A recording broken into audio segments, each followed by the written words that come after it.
Good morning, everyone, or good evening if you are in Australia or New Zealand. Thank you for joining our second online conversation of the 16 days of activism against gender-based violence. My name is Marilde Iannotta, and I'm the Director of Communication for Voices of Faith. I will moderate this today's event.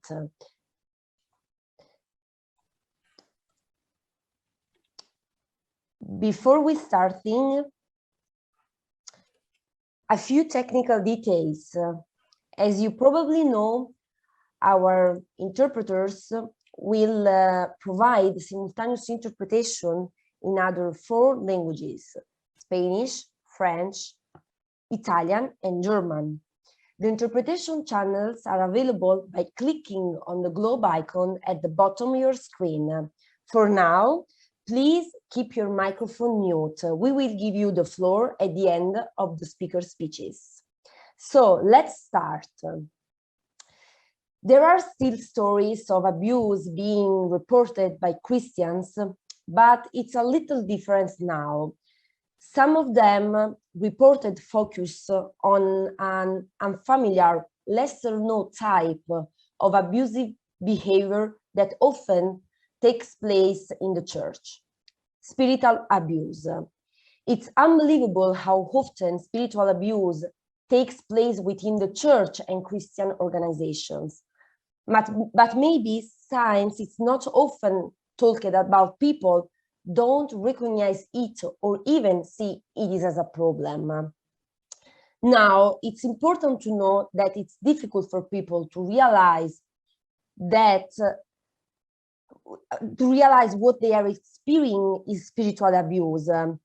Very often, beginnings of the abuse are difficult to mark for the person who experiences it.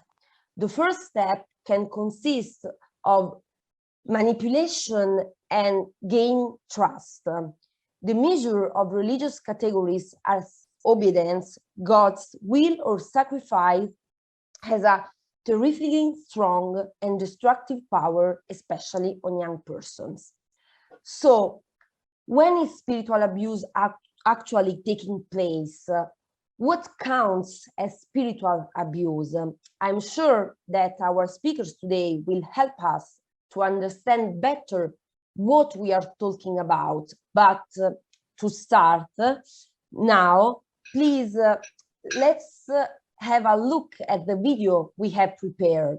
This is one of the educational videos we have prepared with Dr. Rocio Figueroa, which is with us today, and Dr. Doris Reisinger. Each of these videos focused on various aspects of religious life, which we hope will help young religious to recognize abusive situations. So we can go. At profession, you take 3 vows: poverty, chastity, and obedience. Let's talk about poverty. Vowing poverty means embracing a simple lifestyle, serving others while living and working with items and amenities that serve a purpose but are not overly expensive or fancy. The actual purpose of your life and work is a kind of inner spiritual richness, to have God in your heart and to enrich the lives of others with your generosity and service. If you own property before you join, or if property is left to you after you join a convent, you cannot keep it for yourself, but it does not automatically become property of the congregation either. You may give it freely to whoever you choose. Everything you earn while you are a sister automatically becomes the property of your community. For example, you cannot receive personal income that you can keep for yourself. Equally, everything you need as a sister must be provided to you from the community. That includes food and clothing, enough private space, hygiene products, healthcare and insurance, training, and access to means of travel, communication, and information. Vowing poverty also entails that you put your energy and skills at the service of the community. while having a right to a balanced work schedule and to enough rest and free time to stay physically and mentally healthy. If you are required to be available around the clock, work 12 hours or more a day with no sufficient breaks, this is a red flag.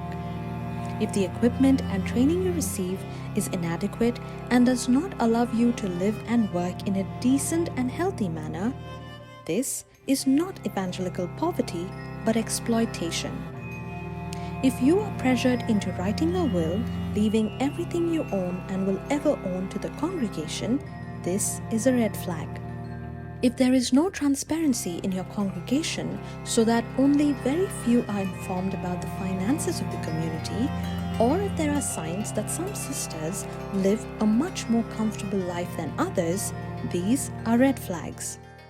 And finally, if poverty is turned into a tool of dependency and humiliation, making you beg and justify your need for necessary things for daily life, this is a red flag too. The vow of poverty does not take away anything from you that you need. On the contrary, it allows you to be completely there for others without having to waste precious time and energy on external and material possessions.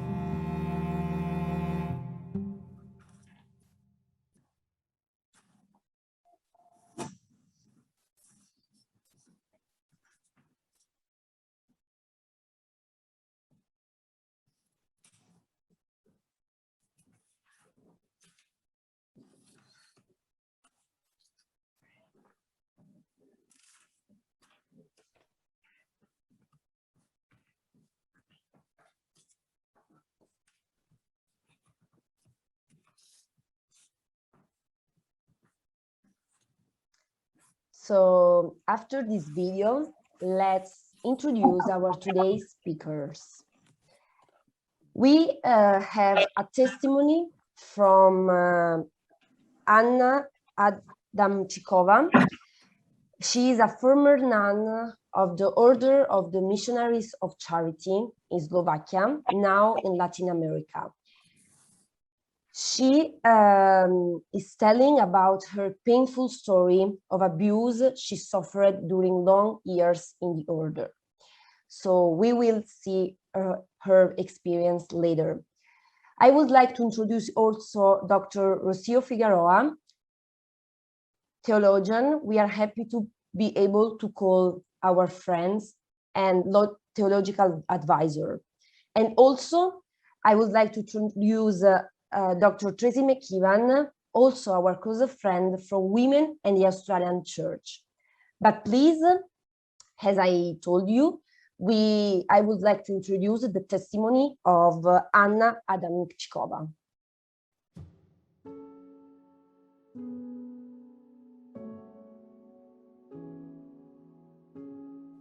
My name is Anna Adamchikova, and religious name was Sister Damiana. For me to come out of the Missionaries of Charity was kind of a wake-up, and I was in MCs around 25 years. Slovakia, in my time when I was little, was and is a very Catholic country, and my family especially was also very, very traditional and is traditional and Catholic. And so I grew in this family that was very protective and very going to the church. But at the same time, we lived in the communist regime, and the communist regime was like real communist regime. We were like persecuted, and when I was a teenager, I remember that we were going for mass, and we used to have a choir practice singing, and it was under the ground because there was a kind of a communist spy that were like after us, and if they find out that we were, for example, going to the church, we could not go to the school we wanted, or the people couldn't has to get out from the work they were working. So we were living in fear, no? It was like a real persecution, and I remember that once we were in the choir practice, and there was a noise from outside, and we have to be in silence and in darkness for some time because we were afraid they will find us out, no? So these conditions, it was very important for me also why I chose this congregation, because the difficulties that I live in the communist regime inspired me also, because there was this kind of we wanted to give up for Jesus whatever was difficult.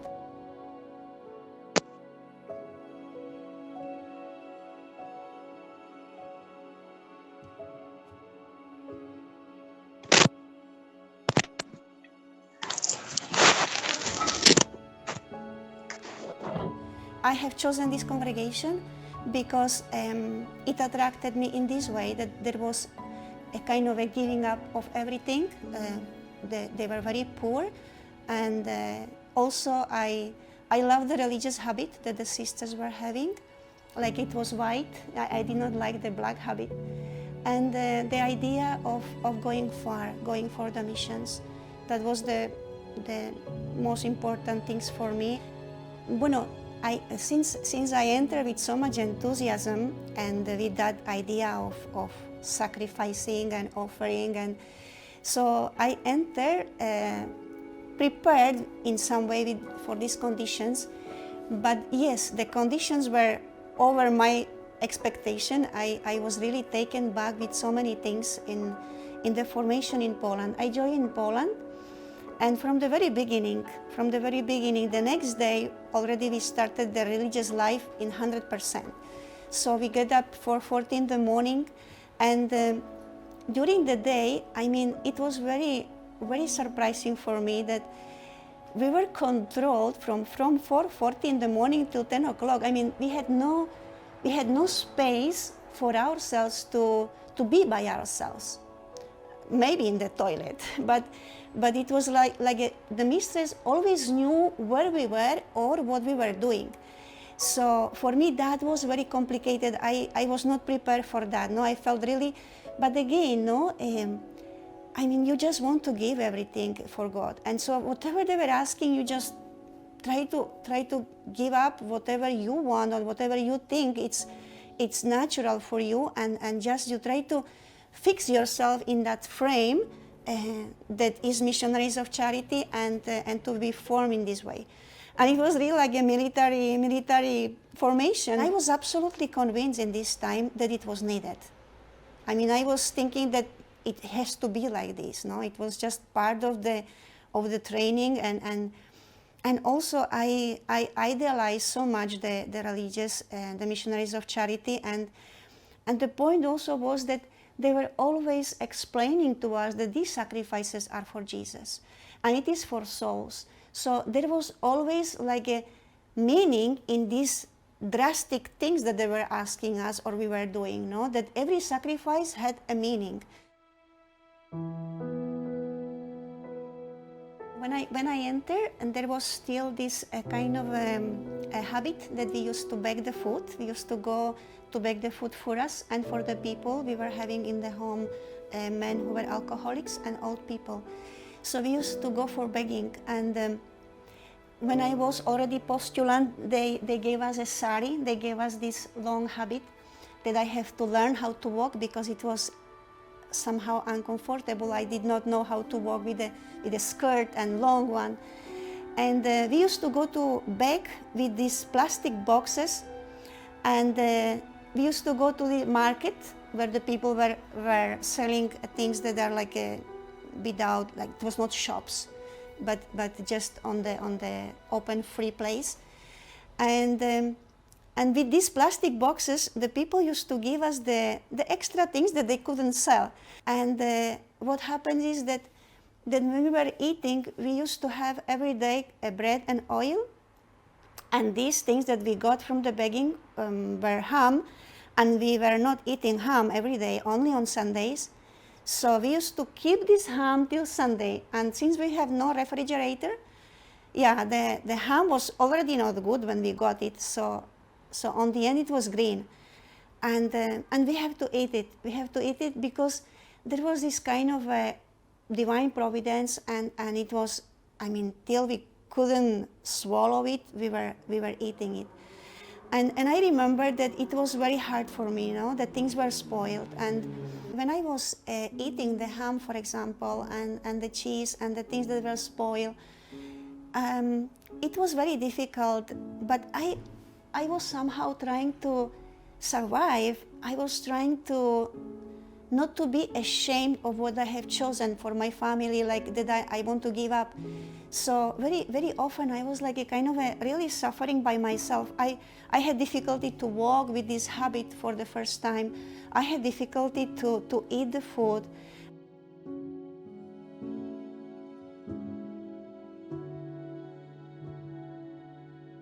And many times I remember even sausages, there was no refrigerator, and the sausages we were putting in the cold water to preserve them for some time, but when we were eating them, they were already sour and acid and all these things. It was so complicated, but I simply wanted to show my family that I manage, and I want to offer it for God. So for my family, that they will be proud of me, that I could do it, and for Jesus, that somehow was asking for my sacrifices to offer it for souls. All this difficulty, I somehow I took it, and I really suffer in silence.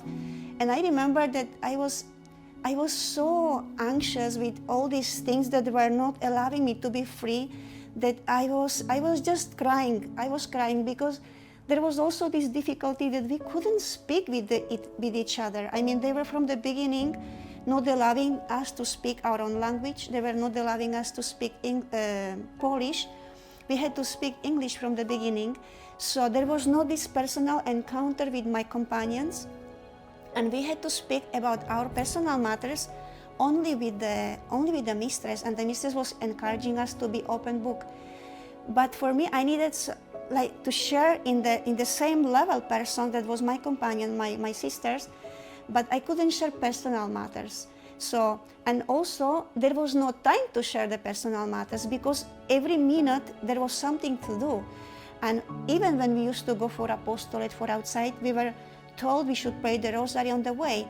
And so when we didn't pray the rosary, we have to speak the folds and kiss the floor. So not to feel guilty and not to that we are doing something wrong, we were simply trying to not to speak about personal matters with each other on the way.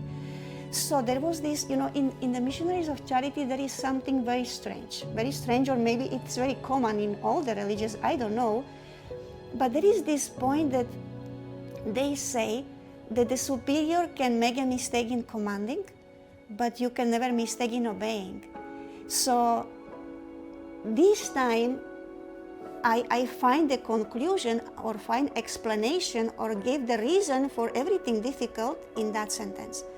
And today I see that this sentence is the best thing for manipulating the conscience, because of course, if you don't question anything, if you don't see the meaning and you just put the meaning that everything has the sense, you get trapped.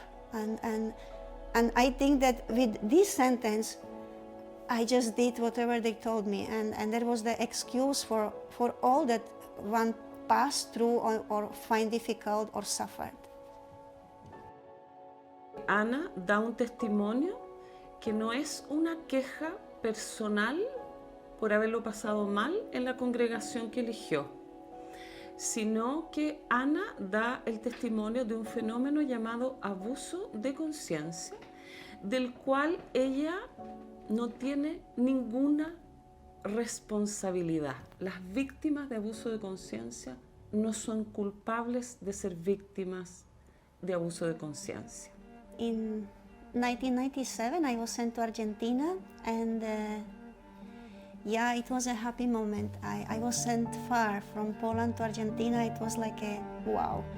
And I was really full of enthusiasm. And when I came to the house, we were having old people and also the alcoholics who were from the street.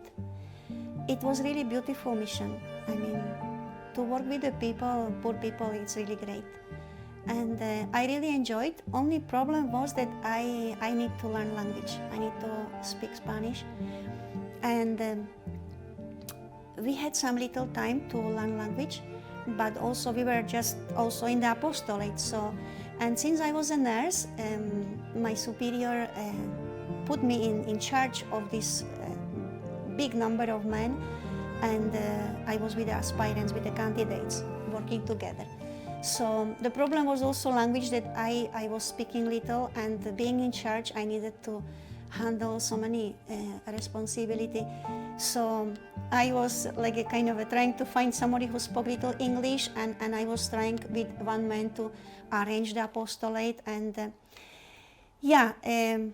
beautiful as it was, I think I fall in the hands of a superior that was not so nice for me. And I was thinking that taking vows, my formation or that rigidity was like over, and suddenly I came to the mission that there was no change in the formation, and I think it was even worse, because I don't know, the superior that I had was a very strange woman. I don't know what to say, but she was having some psychological problem, I think.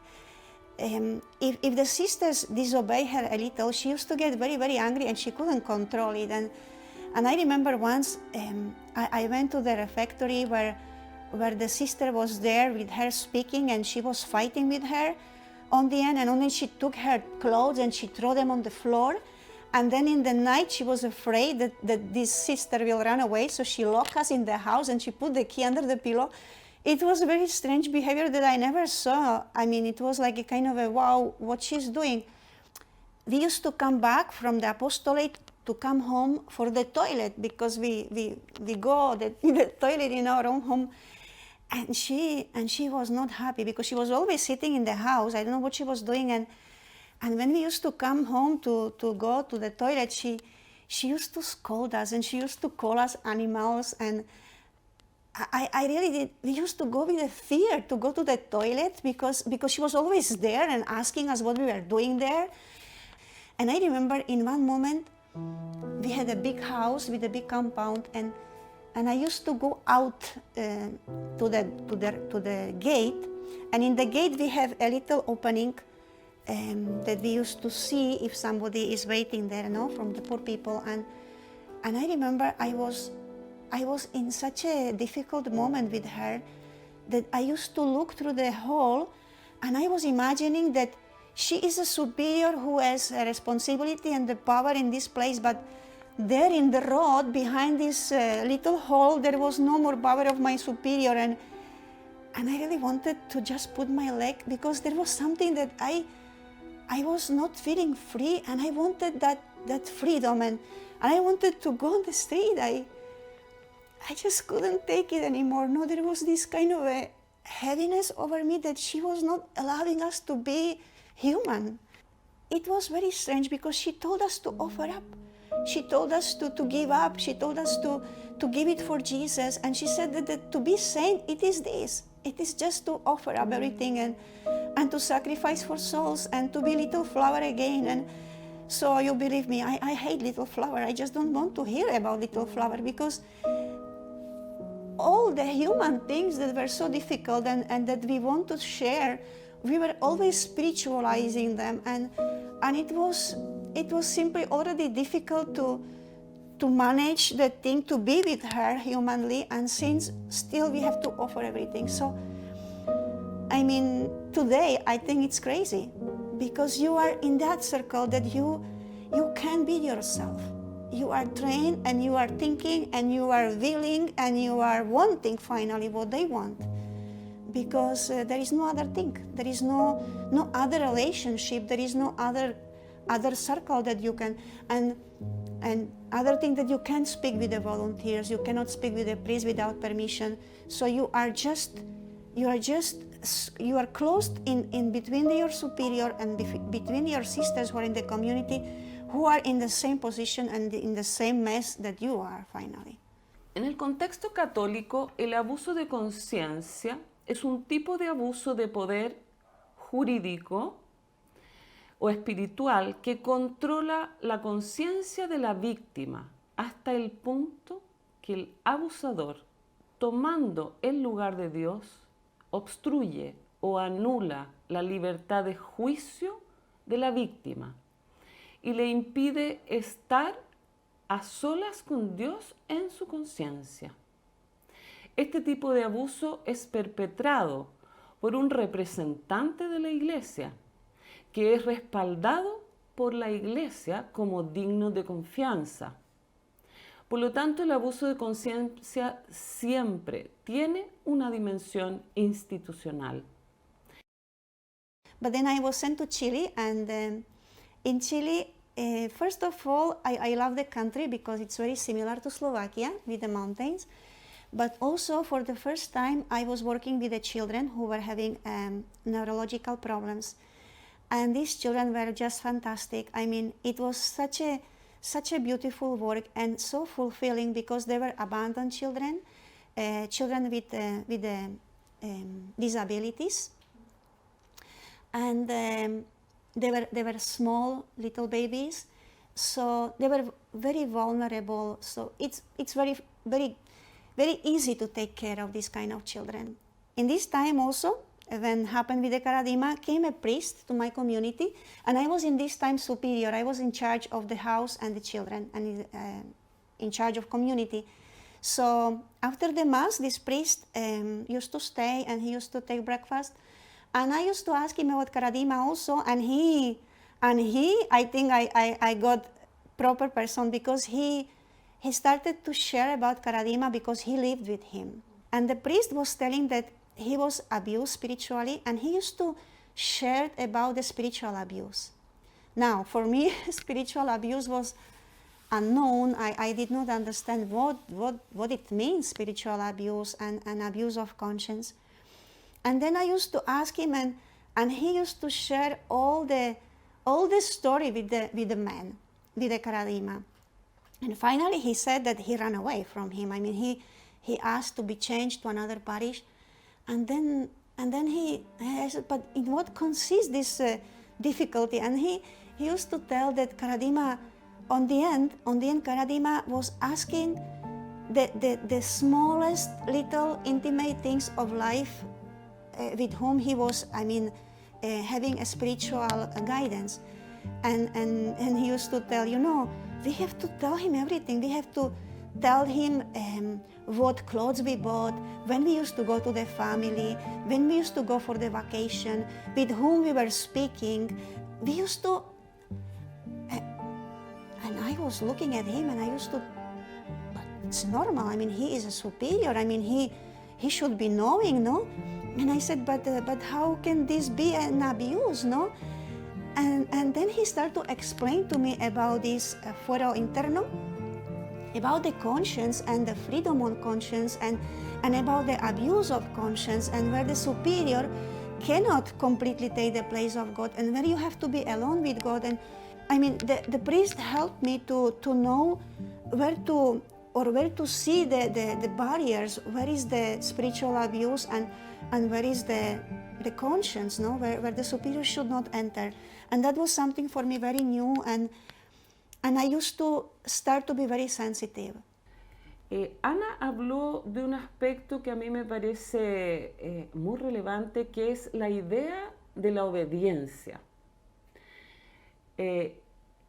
Y la obediencia como una forma de llegar a la santidad, unido al lugar del superior, suplantando la voz de Dios. Estos tres anclajes son tremendamente dañinos. Estamos hablando de una congregación donde no hay un abusador con un trastorno psiquiátrico, como es el caso de Karadima, del caso Karadima, en que tenemos un abusador perverso, una persona que tiene la intención de dominar al otro para su bien personal. En este caso, lo complicado es que hay una cultura. Hay una cultura, y una cultura son creencias, son acciones ligadas a esas creencias, y ahí es donde se encuentra el problema.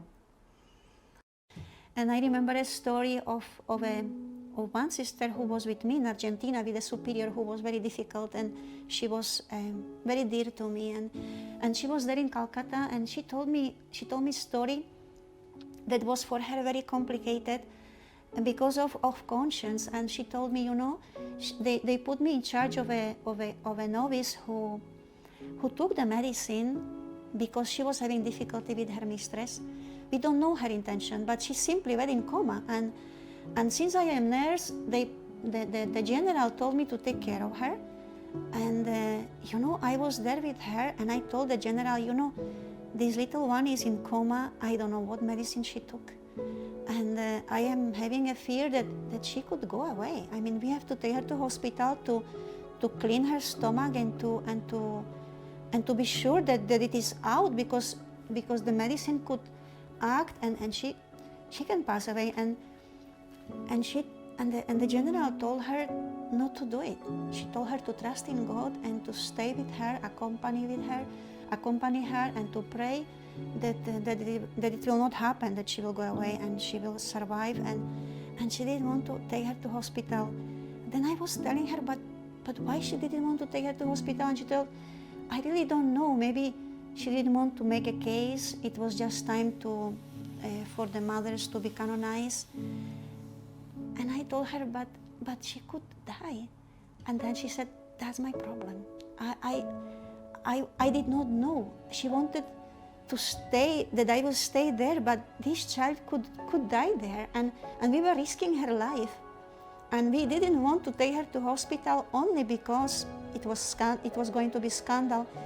And then there was another thing that really was like a bomb for me, because a sister died, and we always get a letter when the sister died, and they send us a letter from Calcutta about her life, about what happened to her and when she died and all these things. And then after some time we got the news, not from our sisters, but from the bishops of Calcutta, that told the story about our sister to another sisters, and it came to our sisters.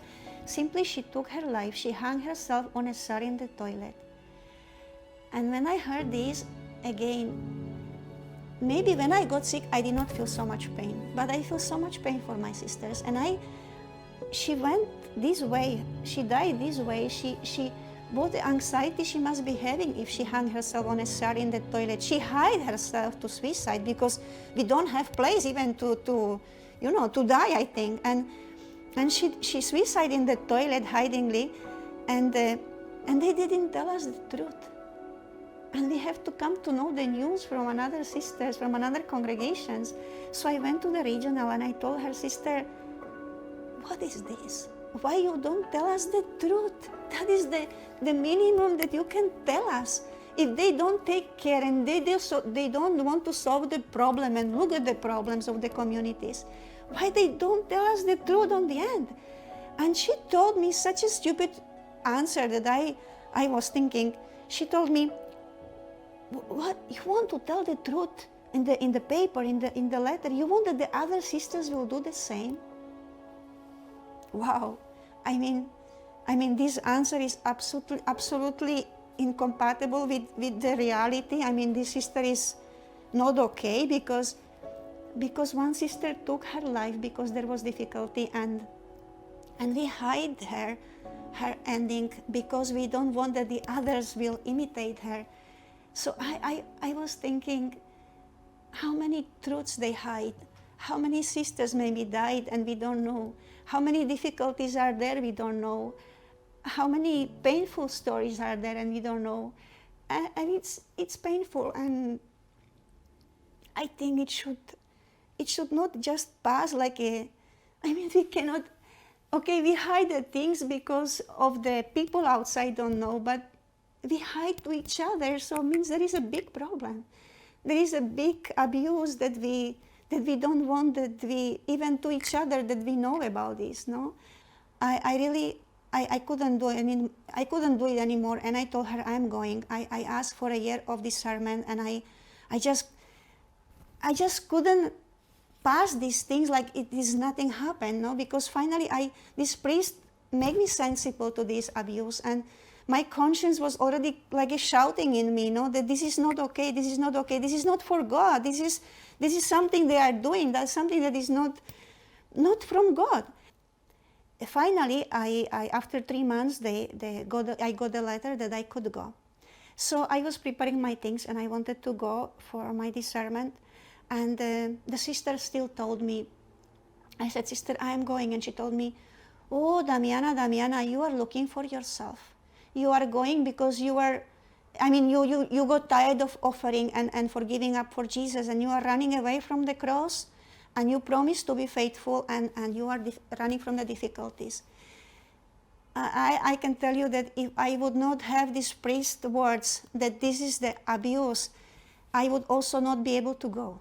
I needed someone outside to support me with that knowing how the abuse is working, that they will tell me exactly these things what they tell me, that I'm running away from the cross, for me to feel guilty. So I knew that I will hear these things. So I just told, no, I am not running away from the cross. I am right there on the cross. I just cannot, my conscience for me, it was something that I always try that they will not take it away, even though it was difficult. But that conscience that I struggled when I was in communist regime, that I always try to fight and try to go against difficulty, even they were like in the communist regime was difficult.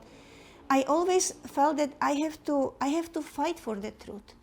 And so when I found the truth, I couldn't stay anymore. There was something that I simply couldn't see the things and not to do anything and to stay, because I felt like I'm part of something that is not okay.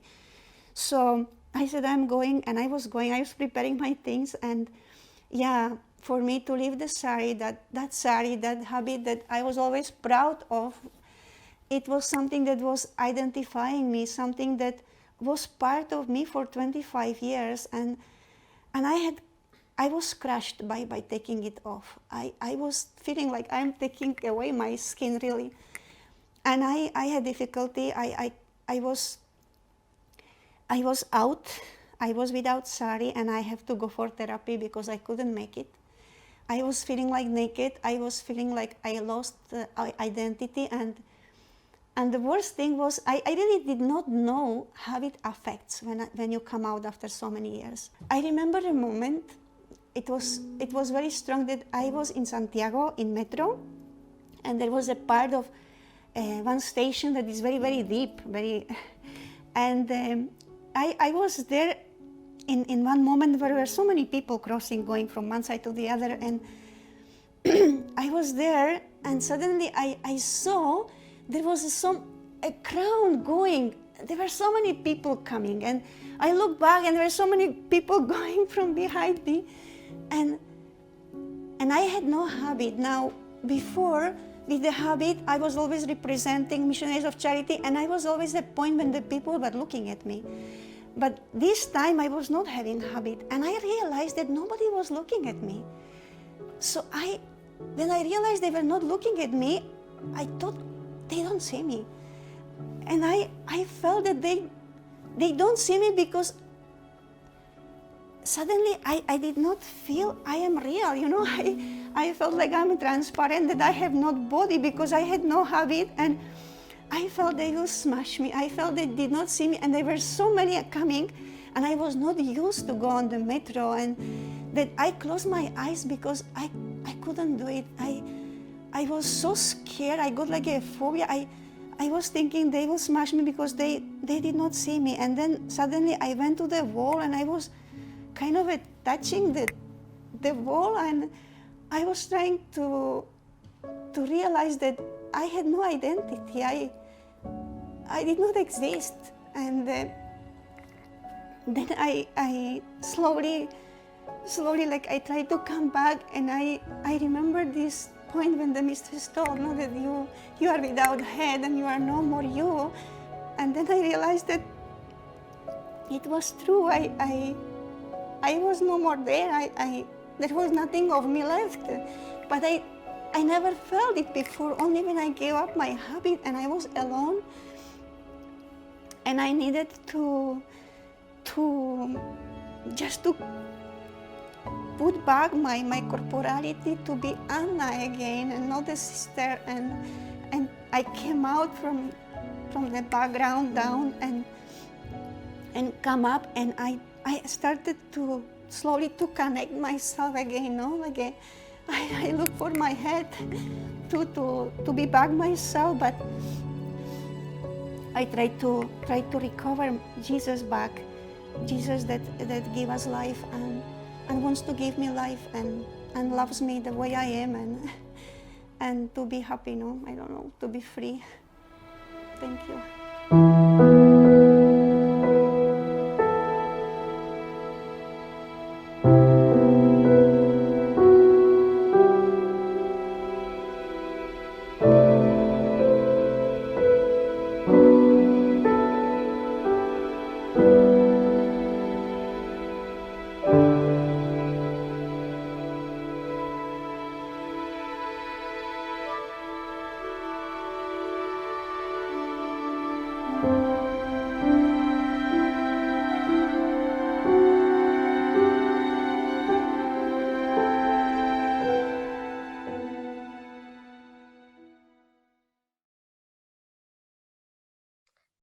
On behalf of all Voices of Faith team, I would like to thank Anna Adamchikova for this thrilling, personal, and important testimony.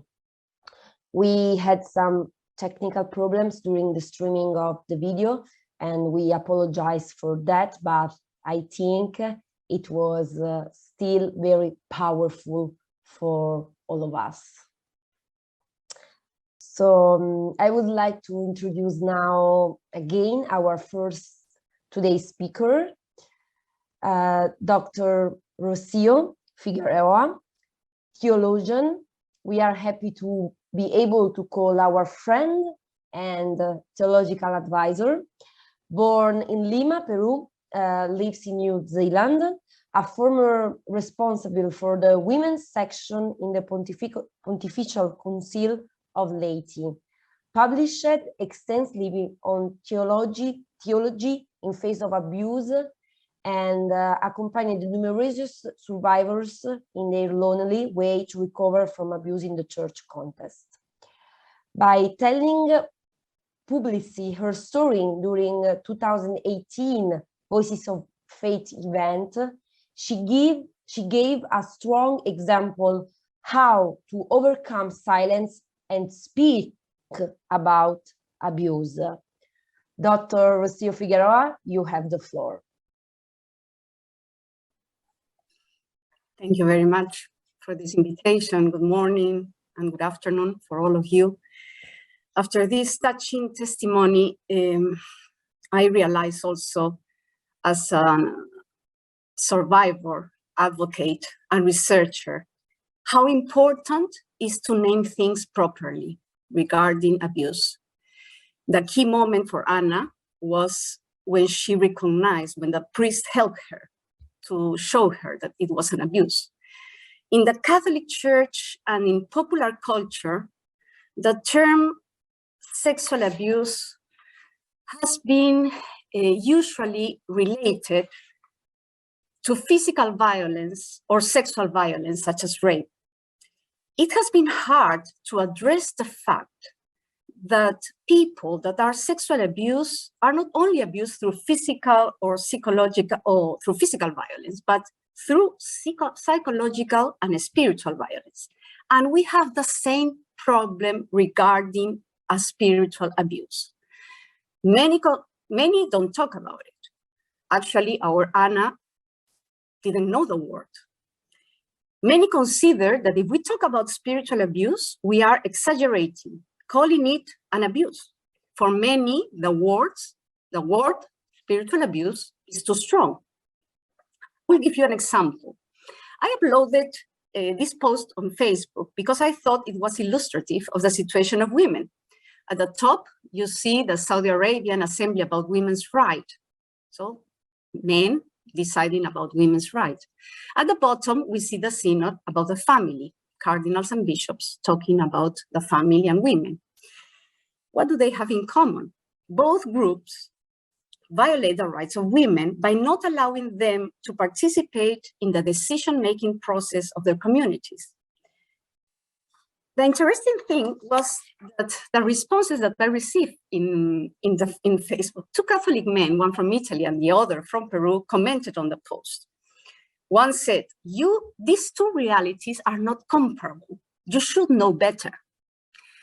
And the other man said to me, with that logic, Jesus, who was a man, would not have had authority to talk about women. And really, do you think that these two realities can be compared? For me, this was like a illuminating moment, because it is fascinating that these Catholic men could not see the comparison. Muslims use violence against women, but they didn't think it happened in the Catholic Church. Also, the first man felt that I should know better. So for him, I had a problem of interpretation or knowledge, or lack of knowledge. And the second man compared the bishops with Jesus' authority. So I have two comments here. I think that the problem lies in how we define and understand violence. In popular culture, the term violence is usually linked to an act of force.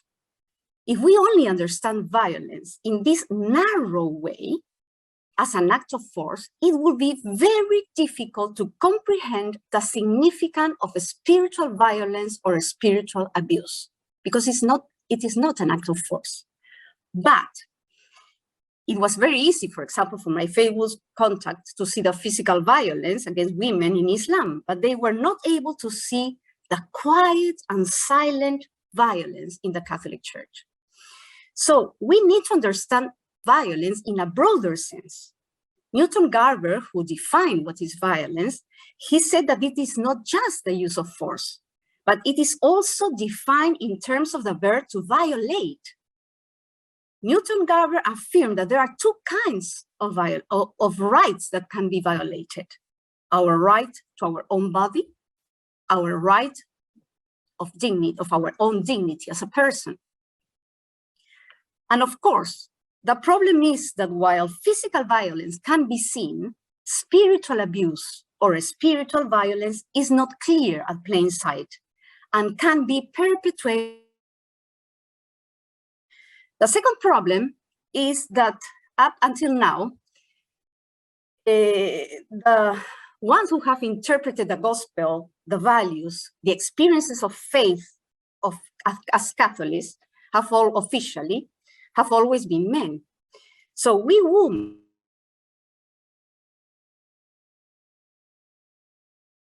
by more hermeneutically powerful groups. That is what Fricker calls hermeneutical injustice. So we are victims of a formal violence. When I look at those photos, I feel identified as a victim of hermeneutical violence, injustice. I am not allowed to interpret as a true participant in the Catholic Church with my voice.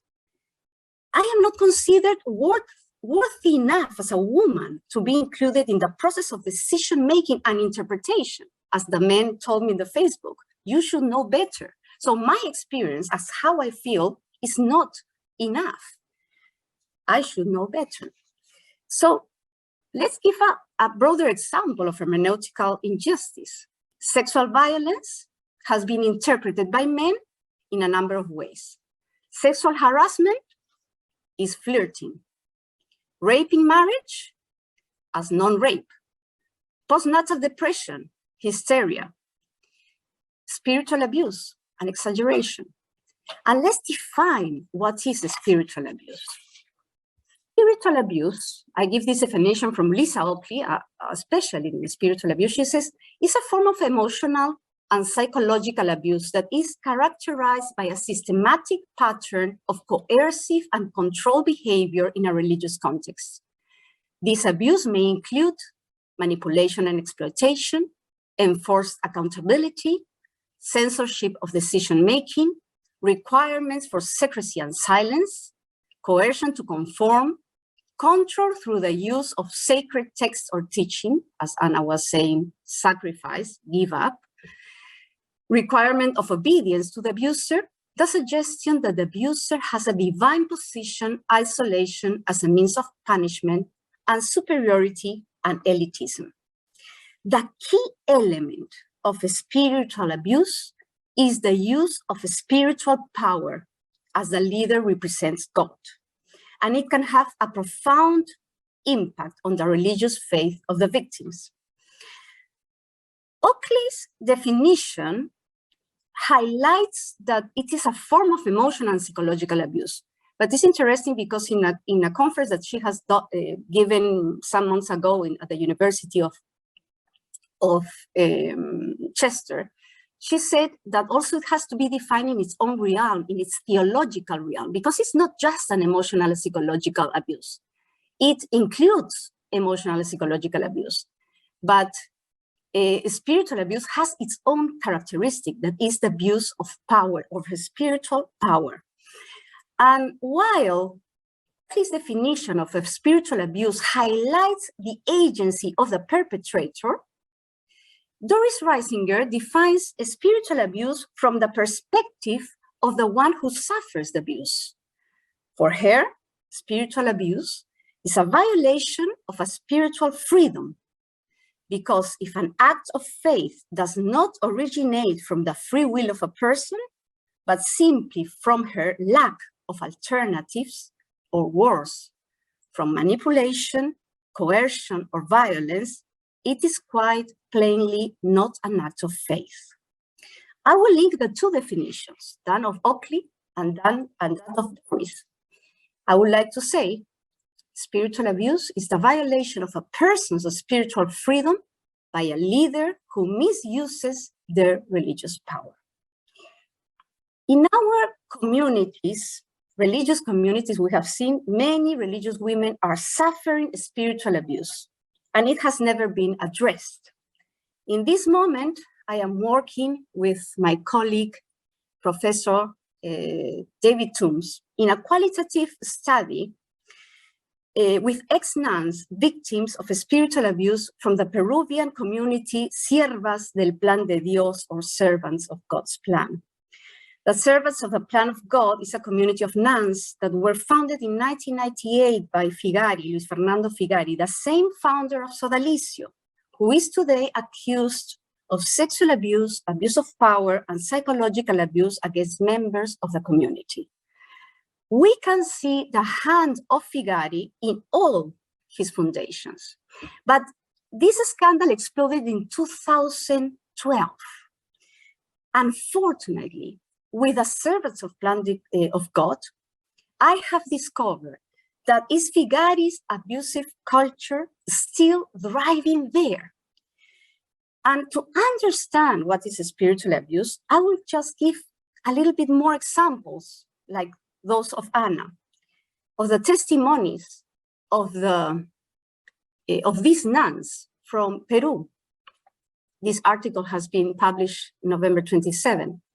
So Ross says, the spiritual abuse was violent.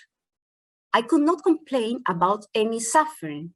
A question of the examination of conscience was, did I show my tiredness to others? They always told us that if we were tired, we should not show it or express it. If the sisters saw me with a grumpy face, they said I was an ass face. They never allowed me to express my emotions. To show that you were tired was a sin. As we can see, Sana said afterwards, in 2006, I suffered an accident as a result of obeying an absurd order from my superior. I couldn't go down some stairs. I had to go down others that were too dark, but I was told that I have to overcome my fear. I went down the stairs and fractured my tibia and fibula. That was the first of 15 surgeries I had in the community. When they asked me how I felt, I said they forced me down those stairs. The superior corrected me and made me write 100 times that he who or she who obeys is never wrong. She told me that I could not question and that God had allowed that accident. Alejandra affirms, I was the maid of the superior. I had to pick her underwear and wash it. I washed it by hand because she asked me to scrub. I took her food to her room, nice food that we never ate. She made me do her assignments at the university. She did not care about plagiarism and putting her name of the work that I did. In all these examples, we can see how religious obedience has been understood as the expectation that one would not only follow the orders of a superior, but completely abandon one's will and intellect. But this concept is in the standard in religious life. In Perfecte Caritatis of the Second Vatican Council, it affirms, in proficient obedience, religious offer the full surrender of their own will as a sacrifice of themselves to God. Subject themselves in faith to their superiors who hold the place of God. In a religious setting, the requirement to obey authority without question is closely associated with spiritual abuse. How women abused other women. Davis Weir states that spiritual abuse can be intentional if a leader misuses power in the name of Jesus. And sometimes it is something that has been passed down from one leader to another. For example, this was the case of the Peruvian Servants of God's Plan. It was passed down from the founder to the superiors, to the women superiors. But according to Weir, in some circumstances, spiritual abuse occurs when tradition is involved and the rules and regulations are not questioned. These distinctions of intentional and unintentional abuses make it more difficult to delineate and address the problem. For example, this definition of obedience, of abandon your will, abandon your reason, the superior represents God, is a bomb. We have heard about it, but it has passed through generations, and it can constitute a structural spiritual violence.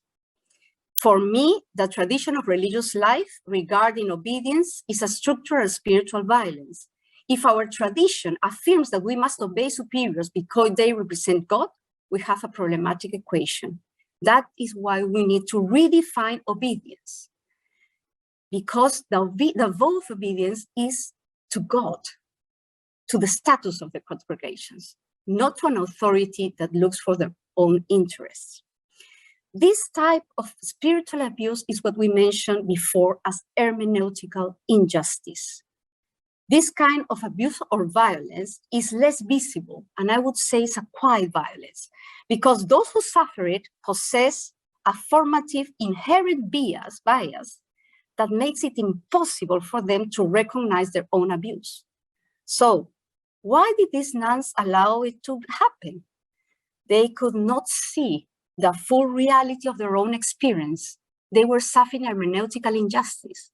They were saying by the tradition that it was obeying God, that it was a sacrifice, that it was giving up, because they interpreted the abuse as an act of obedience to God himself. What has done the Vatican regarding this question? Well, the Vatican responds to the abuse of the servants of God's plan. One of them received a letter the 25th of October 2021. And they say, for the good of all and for the good of the church, the same authorities has been asked to ask, overcome, and correct the improper aspects that were found in the government, in the formation and the verification of possible acts of abuse of power, of psychological violence, or manipulation of the conscience. So they just talk to them to say, please correct yourself. Is that the right answer? It's such a weak answer. It's like, okay, nothing, we will talk to them. But if we are talking about a systemic problem, they cannot see it because they are in the system. So it is really a very weak response. Like, there is no process, there are no policies, there is not a commission to investigate these abuses. So I think that much more has to be done. While studies about spiritual abuse have been developed in other churches, little has yet been done in the Catholic context. How is possible that the Congregation for Religious Life, who we have 600,000 of religious life and are led by two men, and how a woman who is undersecretary has not the power to decide about all these topics? Because I have worked in the Vatican and the undersecretary has no power. They have to obey the cardinal. So here I have seen things have to change. The participants of my research are giving light on how these factors contributed to their own abuse. If these elements are not discussed, are not addressed, it will not be possible to solve the root of the problem. Thank you very much. Thank you, Dr. Rocio Figueroa, also for your continuous collaboration and support with Voices of Faith.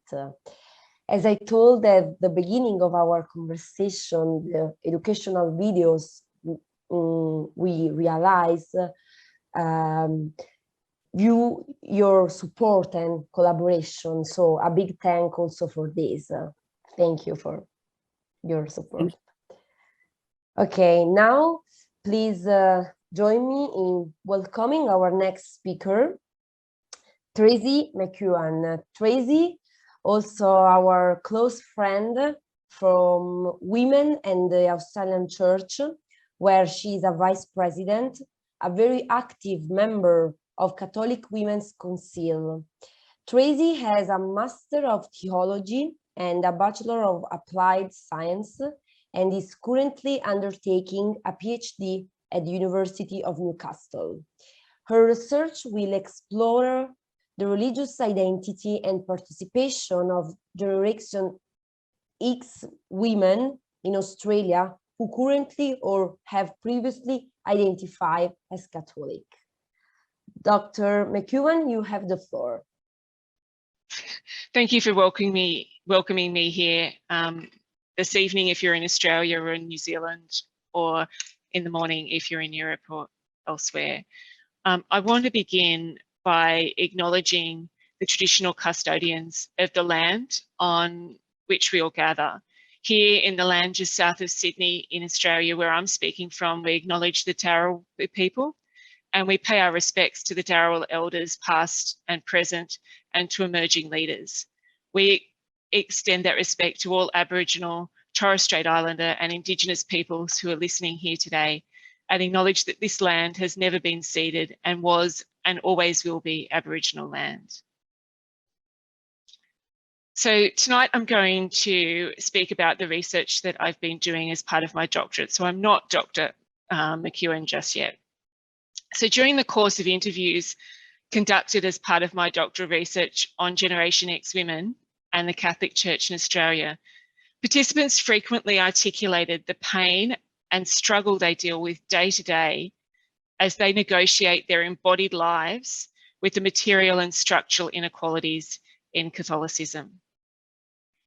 In particular, the women told stories of the spiritual harm of being silenced and oppressed as they live out the effects of Catholic practices and teachings, particularly those which establish paradigms around gender and sexuality. Today, I will explore some of these encounters and contextualize them as a form of spiritual abuse. I will argue these experiences are so commonplace in the context of Catholicism that they've been normalized as an ordinary and quotidian part of Catholic women's lives. In sociological literature, the notion of lived or everyday religion is used to theorize how religious and spiritual identities, beliefs and practices are experienced in daily life, both in concert with and in opposition to authoritarian discourses. Lived or everyday religion describes how religion is expressed in daily life through practices, rituals and encounters. It incorporates how the body encounters the spiritual and religious, not just in official or institutional rituals, but also in ordinary embodied practices and experiences. During interviews, when questioned about their involvement in the Catholic Church, Generation X women recounted narratives of lived Catholicism. They told stories of belief, ritual, and embodied praxis constructed from an intersection of the many complex discursive elements of their religious and secular lives. This was not unexpected. Generation X are the generation born between 1965 and 1980. This means they received their formation after the Second Vatican Council and grew up in a Catholic Church, often without the powerful discourse, ideology, and Catholic culture that served as a bond for previous generations of Catholics. Further, increases in women's rights through feminist social change agendas have impacted how women experience Catholicism and construct their identities. Yet, in spite, or perhaps even in contrast to this, in Catholicism, a male-only clerical hierarchy continues to put forward a specific model of womanhood. There's expectations of conformity to Catholic teachings that are set out in official documents and in canon law. As an effect of male hegemony, Catholic women encounter inequalities and have their involvement limited by very particularised understandings of gender and sexuality that legitimise and reinforce patriarchal doctrine and structures. This is profoundly impacting on the religious experiences of Catholic women. We've heard the powerful testimony of Anna, and Rochelle has defined and discussed spiritual abuse.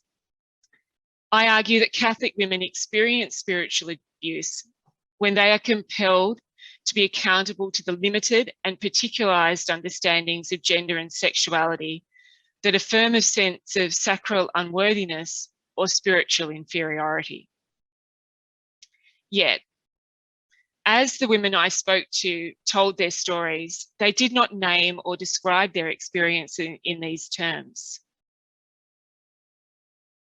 However, as Anna and Rochelle described, spiritual abuse often triggers a process of struggle in which individuals wrestle with spiritual matters. Although my participants do not name spiritual abuse in their stories, they clearly articulate the struggle of grappling day to day with lived Catholicism.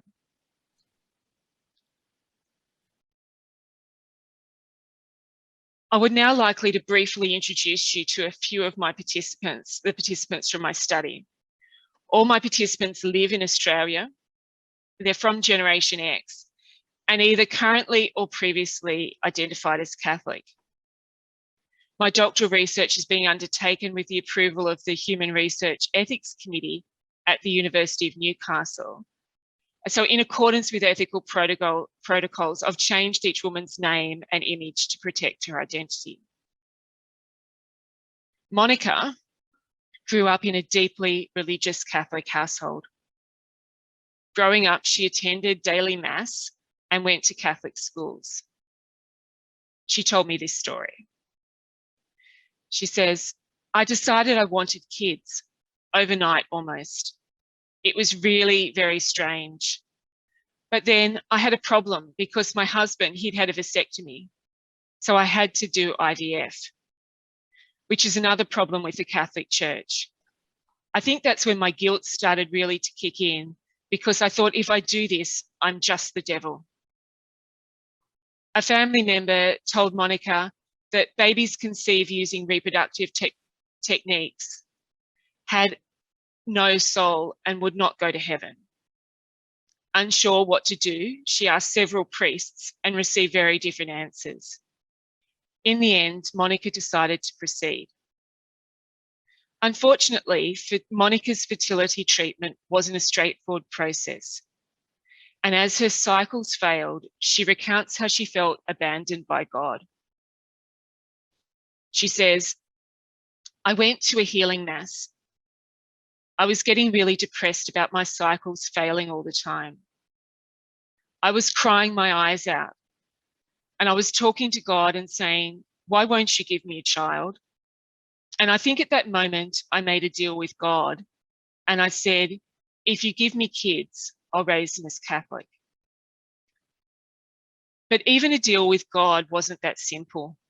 Monica recalls, I was still quite resentful because I thought this isn't working because it's against God. God doesn't want me to do this.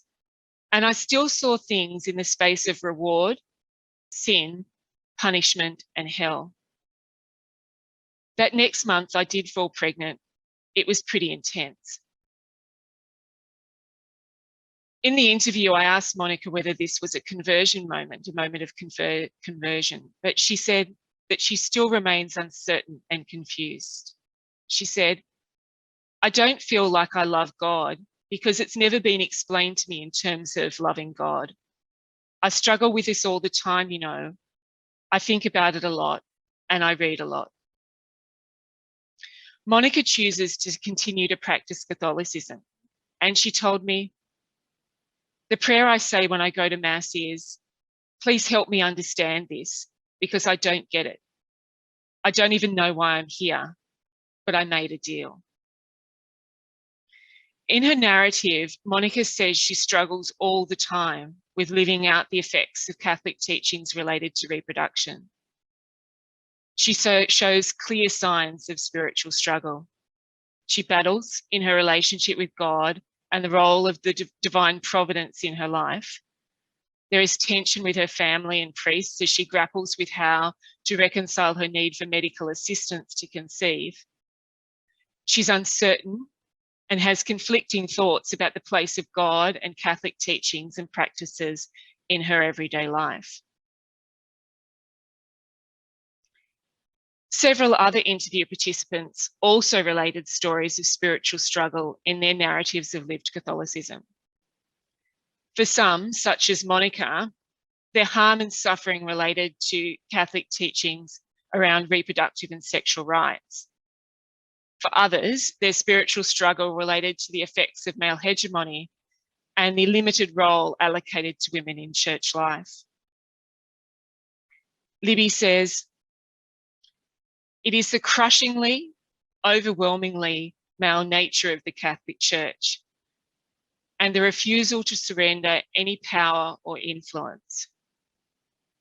I feel like the church does not exist for women, really. Struggling to find a parish where her theological education is valued, Prudence claims, it is a huge problem in relation to how priests treat women.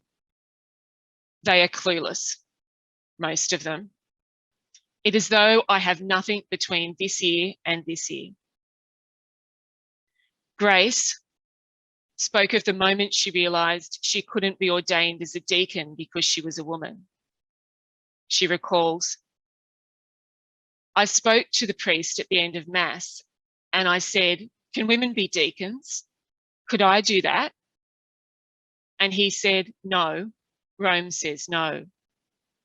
And it was like a door slammed on my soul. I just couldn't believe it. I was so deeply hurt. Knowing that despite a strong calling, she can never be a priest, Bernadette asserts, we pray for priests on Vocation Sunday for crying out loud. It's like, well, okay, we are mostly women here. What? Who are you talking to? Sorry, what vocation? I'm praying for others. I want to yell at them and say, are you fools? Do you not see? Ruby has experienced workplace bullying as she fulfills her vocation as a teacher in a Catholic school. She recounts, when I moved to work at that school, I was offered to share this house with a guy, but I actually had to go and ask the priest permission to go and live with him. When I met my husband, I had to stay in town living with a guy until we were married. The deputy principal used to drive past my home in town at night to see whether my car was there or not. Just like Monica, Bernadette, Prudence, Ruby, and Liddy, a number of participants clearly articulate the pain and struggle they experience as they grapple with teachings on sexuality and gender and manage the gap between Catholicism and their everyday embodied reality. Yet, as I said earlier, no participant clearly names their experience as a form of spiritual abuse. In a patriarchal institution, such as the Catholic Church, where maleness is normative and the embodiment of women is ignored, it can be difficult for women to recognise and name their experience. Carol Christ observes that when women's stories are not told, instead of recognising their own experiences, giving names to their feelings, and celebrating their perceptions of the world, women have often suppressed and denied them. When stories a woman reads or hears do not validate what she thinks or feels, she is confused. She may wonder if her feelings are wrong. She may even deny to herself what she feels, that she feels what she feels. In Sister Outsider, Audre Lorde writes that racism and sexism are grown-up words, meaning that marginalised groups, including women, encounter abuse before they have words to articulate or make sense of what they encounter. The experiences of women explored in this paper highlight the importance of identifying and naming encounters of spiritual abuse. When spiritual abuses are not recognised, it has a significant impact on women whose experiences continue to go unvalidated.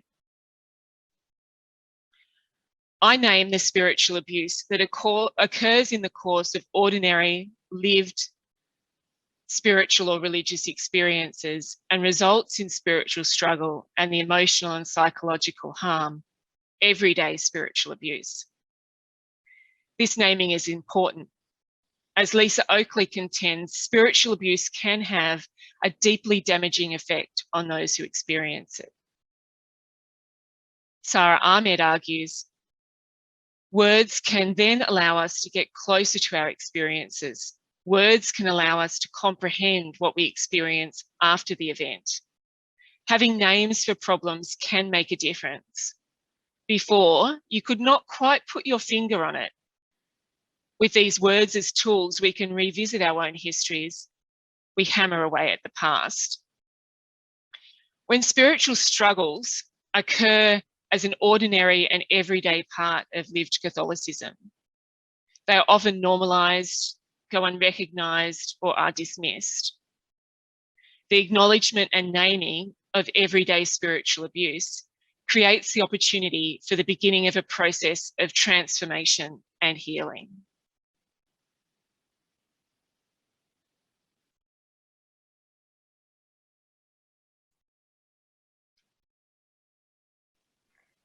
Thank you. Thank you, Dr. McEwan, for your support, for accepting our invitation to participate to this today's event. And I see that there is some movement in the chat. So now it's your turn. Susanna, my colleague, will help me to collect questions. If you have questions for the speakers, you may use the chat feature and write the question in one of the 5 languages. Just one logistical note: when you ask your question, first let us know who the question is directed to. Susanna? Thank you very much to our speakers. Thank you, Rocio and Tracy, for your devastating analysis. I have to say that even if I knew what you will be talking about, I'm, as said, devastated by your analysis and by hearing Anna's testimonial. I would like to to name what you, Tracy, said at the end, that it is so normalized that we even don't see this abuse. And I think it is very important to see that what's happening to religious sisters, what we saw in Anna testimonial, is actually somehow part of our lives too, of all women Catholics or Catholics, I don't know. So my question would be to you, to Rocio and Tracy, because it's so structurally into church practice and theory, as Rocio showed, that my question would be, all these virtues that we learned from the beginning, from our baptism, sacrifice, letting go yourself, serving, obedience, is there any place for those? Are they healthy version of those virtues? Can you leave those virtues in free and dignified way, or it's all just to rewrite? I think largely what's happened is some of those things have been used as a type of like a redemptive violence, or the idea that, you know, if we continue to sacrifice, if we sacrifice to such a large extent, if we continue to be obedient, then somehow that gets us closer to God. And you know, it's the idea that the violence saves that I find, you know, so shocking and harmful to all, you know, in this particular context. You know, we heard in Anna's story how incredibly harmful, you know, that idea of that somehow, you know, you know, she was going to be saved by her obedience and suffering. Yes, I would say also that, yeah, I think we are in the moment of redefine, because, for example, yes, authority is needed. It's not something that we have to eliminate. But we have to redefine, because the superior is not a representative of God.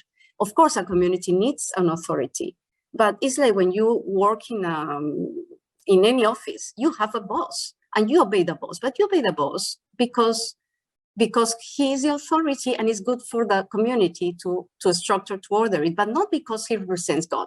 So I think we have to desacralize obedience.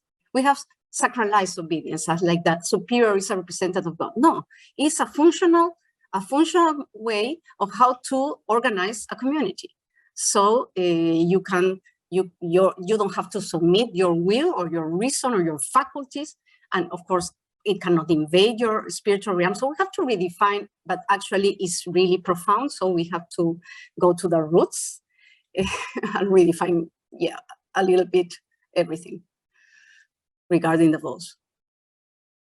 And regarding the spirituality, also the word sacrifice, cross, has been manipulated and used in a wrong way. No, because and we have just cut some parts of the gospel, because God says you have to love the others as you love yourself, but that love to yourself has been annulled. So I think we have to recover and balance all the truths of the gospel and give voice to women, because it's not possible that just men can interpret the whole gospel. In one voice in the chat, there is a suggestion about the figure of spiritual mother or father. How do you see this relationship? The fact that you usually, if you get involved in spiritual development, let's say, or any community, you tend to have the spiritual director, let's say, superior, or somebody who's leading you. Is this figure also to redefine? Is there a safe way to spiritual direction? I think also that we continue having a patriarchal definition of obedience, like father, pater familias, father, mother, and all the rest have to obey and submit, and you are the child. No, we are not the child. So I think we have to redefine also what is a spiritual director. You do not obey your spiritual father. It's not your father. It's a person like you. You are an adult and you receive advice. And you can say, no, I don't like that advice. I don't think it's the right thing to do. So yes, I think all those terms like spiritual father or spiritual mother, I think are also very paternalistic. And we are grown-up people. We need, yes, people who advise us, who console us, and that's it. So yes, we have also to redefine that. I think there's also, to an extent, we've got to think about whether, like, how we define, you know, what a relationship is, what a meaningful relationship is with Christ, and whether that relationship needs to be one of self-sacrifice and suffering. You know, yes, there is suffering and self-sacrifice in the Gospels, but you know, we're also called to flourish, you know, to live in abundance and in harmony with our neighbor and with God. And I think that we need to really think carefully what metaphors we take from scriptures and foreground. There is one question to Tracy, especially in the chat. A question for definition or of showing boundaries. When does spiritual crisis, ambiguity, existential issues that we all live get defined as violence, abuse? The way that I define it is I use the idea of spiritual struggle, and that when the spiritual trauma, of which there can be trauma like an existential problem, when it triggers a process of struggle, where it relates and causes a problem with the relationship with God or the divine, in addition to interpersonal struggles or difficulties like tension or conflict with family members, other church members or leaders, and also when like there is kind of cognitive dissonance between like questions and conflict with doctrine, and you know, kind of uncertainty, you know, and feelings of thoughts and behaviors, like we heard very powerfully in Anna's, you know, story, where it you know, that kind of spiritual uncertainty went, you know, kind of beyond, you know, that she was standing in there not knowing whether she was real or not. You know, there was like this kind of you know, huge conflict and tension around that. And we heard the same thing in Monica's story, where she said, you know, I don't know where I'm at, like I don't know who I am, like, you know, is this happening to me? You know, I don't understand. Is God punishing me in some way? And so I think when that struggle becomes so real, that's when it becomes like a spiritual abuse. Thank you. We have also a question for Rocio. Religious life, as I have experienced it, I'm citing the question from the chat, especially in the early stages of formation, requires a clean break with one's previous life, and this necessarily undermines one's sense of self and identity in order to rebuild it around the charism of the congregation. Is this necessary, or are there different possible ways of forming religious life? Do they exist in concrete examples? Yeah, I agree. I think that no, you cannot break with your past. We cannot break because our past is also ours. It's also us. You know? So I think that a good formation embraces the past, heals the past, opens to the future, but does not deny the past. So I think that one red flag also for our videos could be if in a community they tell you to shut the past of your life, to break with everything, with your family, with your friends. I think it's very unhealthy, and it's not good. Of course, you have a new reality, a new life is also when as you get married, but is the same. But you must not just close your past, but embrace it and in a maturity process, no, in a mature process. If I know healthy groups, yes, I think there are. I have met some communities that are very mature.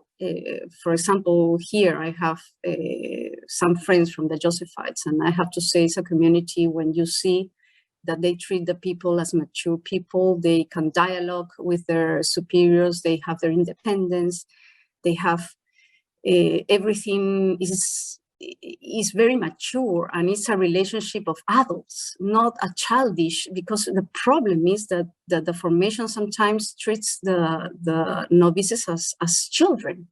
And so this doesn't help the maturity of the person. But yes, I think there are some experiences that I heard about, and experiences also of Benedictines in Australia, that they were trying to live a very horizontal type of authority in which they live just like friends and discerning together the objectives of the community. So I think there are some groups that are trying to do better and well. I don't know many, but some. Thank you very much, Rocio. I'm afraid that we have to close the question parts as we are running out of time, and we're giving some exhausting work to our interpreters. I would like to once again thank you all for participating and for all your comments that are in the chat. We see actually not only questions, but also very important comments. Mm-hmm. And many people are saying that this was a painful and eye-opening session. Thank you very much, Rocio and Tracy, and Anna, obviously, for opening our eyes brutally. And I think that's the first step also, as you said, to name things and try now to reconstruct it. And I would like only to cite one comment from Doris Reisinger, who is also with us today in the audience, that we have forgotten that the free evangelical councils are means to an end, not an end in themselves. And I think that's also one good point to start redefining this poverty, obedience, and all other virtues we have in the Christian spirituality. Thank you so much to all again. Thank you to our interpreters. Thank you, Marilde, for introducing the session. And I would like to invite you to our events in the 16 days against gender-based violence. Tomorrow we go on air at 4 o'clock Central European time in the afternoon with sacramental abuse, which is quite close to the spiritual abuse, but we will try to pin it in more concrete ways. Sorry for Australia and New Zealand, but that's the time we will have some speakers from America, and we have to adjust to them. Thank you so much, and please follow us. We preserve all comments from the chat, and we definitely will learn from them. Thank you so much. Thank you.